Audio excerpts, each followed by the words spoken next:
G'day guys, and welcome back. This week I'm in Yallingup, Western Australia, 3 hours south of Perth, and I've got 3 days down here with friends and family doing absolutely nothing but eating, sleeping, and enjoying time at the beach. Summer's in full swing, there's kangaroos galore, and I've just begun my off-season. It's later than normal. Most professionals are busy preparing for the year ahead, but I've only just finished my 2022 season, and so rest and relaxation is high on my to-do list. While the off-season should be a time to kick back and enjoy, it's often fraught with what athletes call the post-event blues.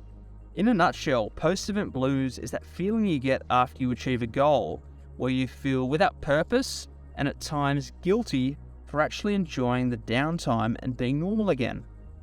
As athletes, we're so accustomed to that daily grind that the daily structure and the daily focus towards an event dictates our lives, and without it, we feel lost. The off-season is no different. The year is gone, and it's time to let the body rest, to eat up big and enjoy the things we can't enjoy during the season.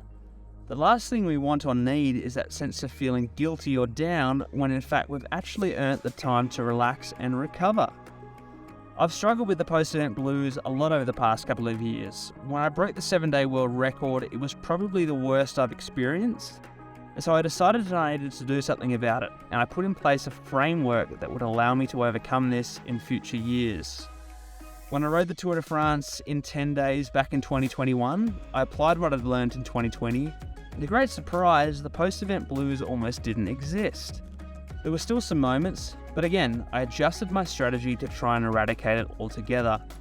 And this year, having just completed a 12-month goal, it's time again to apply the tools I put in place over the last couple of years. Be it a sporting goal, a work goal, or a weight loss goal, I hope that at the end of this video, you guys feel better equipped to apply these tools in your own life in order to eradicate that feeling of guiltiness and depression. Trick number 1, the list of lust. There's a whole lot of things I missed during the season, and this year that was on steroids. I missed enjoying 2 days off in a row. I missed enjoying not having to eat carbohydrates. I missed being able to go on day trips without having to ride the following day. And I missed spending time with family and friends. The list goes on and on and on. And the trick here is to take note of all the things that you missed during the season, so that when it comes time to enjoy the off-season or the time after you've reached that goal, you can actually embrace the things that you missed and actually be thankful that you now have the time to enjoy these things. Number 2, making a list of what worked and what didn't. As athletes, we're obsessed about being better and doing better, and there's a constant need for us to improve. That's great. In order to be better, we need to look at the things that worked and the things that didn't work. This year, I've struggled with a lot of different things. I overcommitted myself. I wasn't able to give my partner the time and attention that she deserved. Underestimated the difficulty of fundraising while trying to complete a mammoth athletic goal. I got up early and I drove to Everest, where in reality I should have gone the night before and started fresh. But I also succeeded in a lot of things. I pushed my body further than I've ever pushed it before. I set power records despite being at my most fatigued. And I reached the 2 major athletic goals I set out to achieve, all without getting injured. Oh, fuck. The roads do feel a bit slippery though, because it's obviously humid. Rain, slippery roads. Oh, mental fucking sump. But I cracked on because I'm, through doing what I'm doing, I'm going to make a difference, and I'm going to change. I hope to change the lives of others from a mental health point of view. And I got to the end and I was, proud of myself for finishing. The list of positives and negatives goes on. What's important here is recognizing the things that worked and the things that didn't, and actually writing them down on paper and putting a solution in place for the following season. By doing this, and I'm speaking from experience here, I can guarantee that the year ahead, you'll be far better informed to make the year a success. Number 3, looking at the facts. We all know that sleeping 8 hours a night drastically improves recovery. Now think of this on a bigger scale.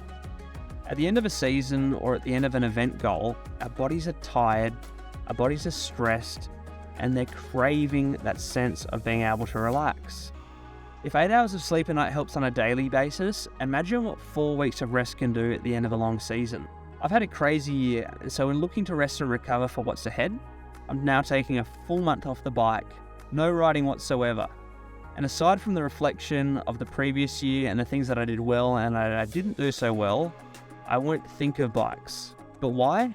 Because when day one of season 2023 rolls around, I actually want to be craving getting on the bike again, and I don't want to feel as though I actually need more holidays. It's difficult to fully switch off, but if we look at the facts, it's actually healthier to do so. We need to let our hormones recover, we need to let our digestive systems recover, and we need to let our minds recover. Finally, and in closing for this week's vlog, while it's important to rest and enjoy the rest, it's also just as important to enjoy having some fun. I've spent a whole heap of time outdoors at the beach. I've spent time with family and friends laughing and joking. I've spent time at the local caves. I've spent time eating way too much good food. And I'm trying to embrace the enormity of what I've actually achieved. I'm open with those around me with the things that I'm happy about, but I'm also open with the things that I'm not so happy about. I share ideas about future projects, and I listen to advice and feedback. As athletes, we're here to grow and develop as individuals, and in order to do so, we need to be wholesome in our approach. If there's one takeaway from this video, it's the importance of balance, both daily, weekly, monthly, and yearly. Obsess about things when they're important and you need to, and let them go when it's no longer necessary. That's all for now, guys. I hope you guys have enjoyed this week's installment of the vlog. I hope it's been insightful. I hope you've learnt things. I hope you can apply them to your own lives. The sun is setting behind me. The beach is calling. We're going to go watch the sunset down at the beach and then have some dinner. We've got a barbecue prepared and I'm looking forward to getting stuck into more good food. I will see you guys next week.